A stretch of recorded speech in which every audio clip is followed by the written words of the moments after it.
Salut les fighters, bienvenue sur la chaîne Rickly Fighters. Alors, on va essayer de résumer un peu ce qui s'est passé dans ce deuxième épisode de Nanatsu no Taisai saison 3 Gamigiri no Gekirin. Alors, tout commence avec King qui continue de se trémousser dans son petit bain, un petit bain un peu naturel. Donc, en compagnie bien entendu de Diane. Et s'ensuit une petite discussion entre Diane et Harlequin. King qui nous dit c'est pas normal, j'ai toujours pas d'ailes, c'est plutôt bizarre, tout le monde a des ailes mais pas moi. Sachant que c'est le roi des fées, donc c'est vrai que c'est plutôt bizarre. Lui il a un petit peu honte de lui-même, il se pose des questions quand même.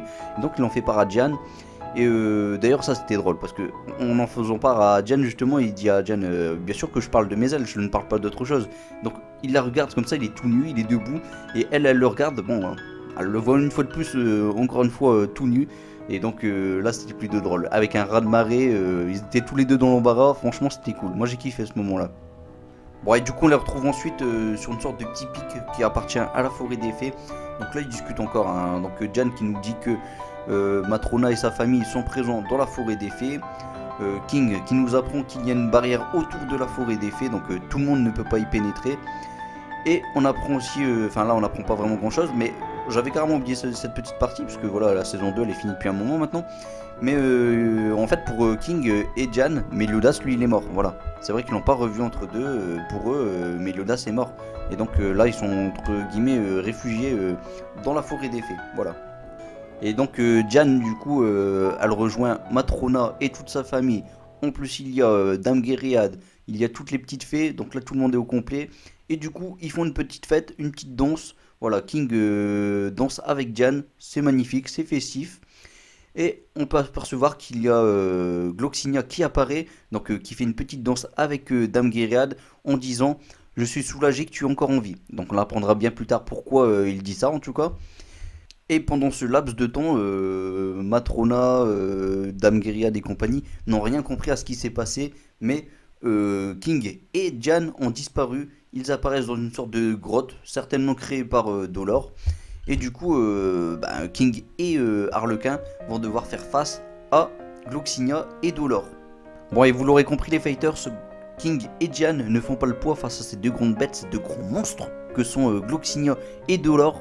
Alors, ils les ont carrément laminés en 3 secondes, ils les ont mis au tapis, ils les ont mis au sol, ils les ont même carrément tués en fait. Voilà, ils les ont tués. Pendant le combat d'ailleurs, Dolor a donné quelques petits conseils à Jan, voilà, par rapport au fait que les géants, leur force, c'est pas justement la force, c'est le fait qu'ils arrivent à se mettre en osmose avec la nature.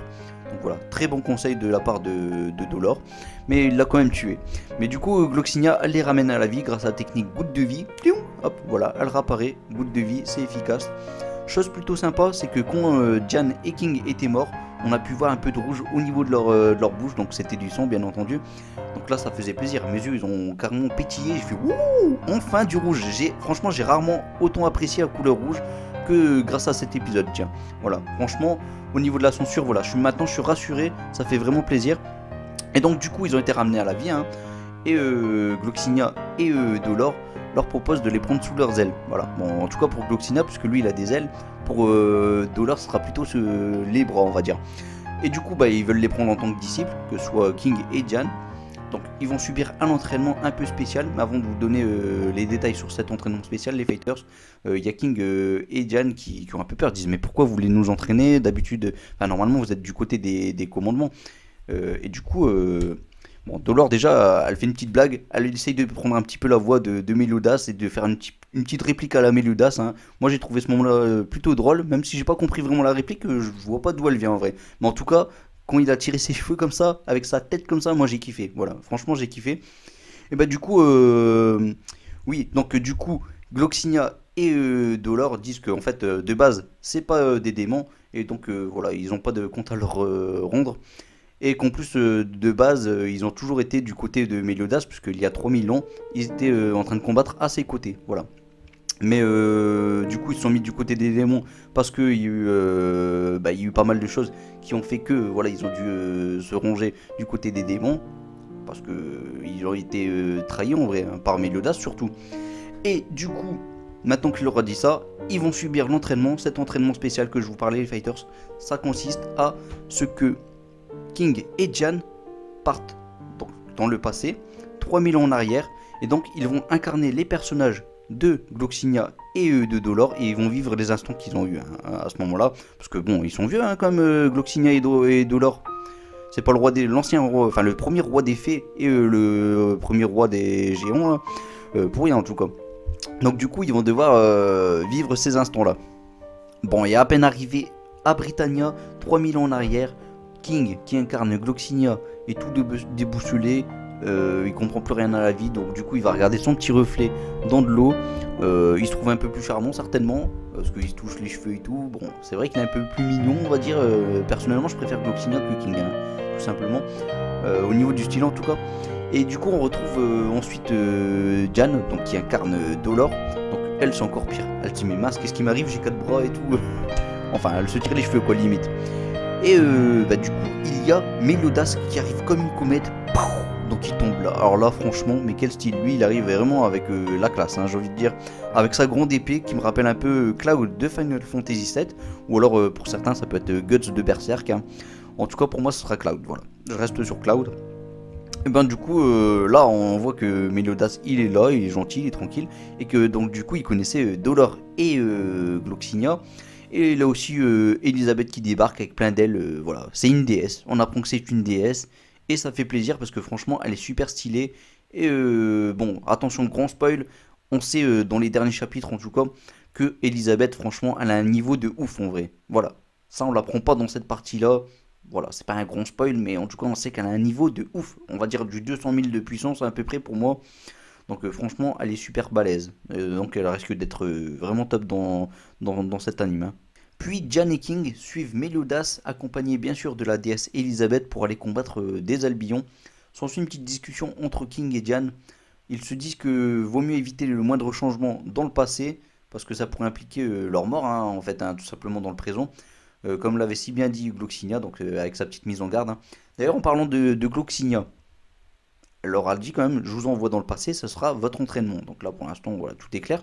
Mais elle leur a dit aussi qu'elle attend une réponse de leur part. Voilà, elle attend une réponse pour savoir quelles sont les motivations qui vont faire que Gloxinia et Dolor continuent de combattre soit aux côtés de Zeldris et les autres commandements, bien sûr, ou soit du côté de Meliodas. Voilà, parce qu'à l'époque, c'est vrai qu'elle combattait, comme on peut le voir justement dans cet épisode, elle combattait aux côtés de Meliodas. Et elle fait pas partie des démons, donc voilà. Enfin bon, en tout cas, Meliodas arrive accompagné bien sûr de Gloxinia et Droll et Elisabeth, même si je l'ai pas trop vu en fait. Donc ils arrivent devant les Albions qui sont en train de tout dévaster. Et donc du coup, Meliodas lui il laisse pas faire les choses. Hein. Il arrive avec sa grosse épée, voilà, sa grosse épée même, et il découpe facilement les Albions. Donc c'est facile pour lui, c'est de la tarte, c'est du gâteau. Et pendant ce temps-là, Gloxinia et Droll, eux ils applaudissent, ils disent très bien Meliodas, tu gères, tu t'es trop fort. Et d'un coup, il y a un des commandements qui arrive, donc qui s'appelle Karameos. Hein. Donc il arrive, il a 4 bras ou 6 je crois, un truc dans le genre. Et c'est un démon, même s'il ressemble énormément à un géant, en tout cas c'est un démon. Et donc voilà comment finit cet épisode les fighters. Bon, passons peut-être à la partie critique les fighters. Alors, déjà côté dessin, bon, franchement les fighters au niveau des dessins, il n'y a rien à redire. Hein. Ça respectait totalement le manga, les couleurs ils étaient top. Franchement, elle ressortait bien, elle était bien flashy comme ça, et moi je kiffe. Voilà, c'est exactement des couleurs à la Nanatsu no Taisai, et ça fait plaisir. Alors, côté sanguinaire, parce que voilà, on reste dans les couleurs, dans les dessins. Côté sanguinaire, on a eu pour notre argent les fighters, même si on n'a rien payé, donc c'est tout à fait normal qu'on a eu pour notre argent. Donc du coup, pas de censure, en tout cas je n'ai vu très peu, voire pas du tout. Et moi ça me fait plaisir, voilà. Même au début, dans la forêt des fées, quand King et Jen sont tout nus, je pense que ça a respecté plus ou moins le manga, je pense pas que ça avançait plus vite que ça. Donc moi franchement je suis plutôt satisfait à ce niveau-là. Que dire d'autre? En tout cas au niveau des dessins, voilà, pour moi c'est parfait, c'était impeccable, c'était nickel même. Côté son, bah voilà, le son c'est une petite musique classique de Nanatsu no Taisai, donc ça fait plaisir, rien à dire. Mais j'ai souligné une petite musique, une toute nouvelle petite musique qui était plutôt sympa, que je vais vous mettre d'ailleurs, là vous pouvez l'entendre, tac, voilà.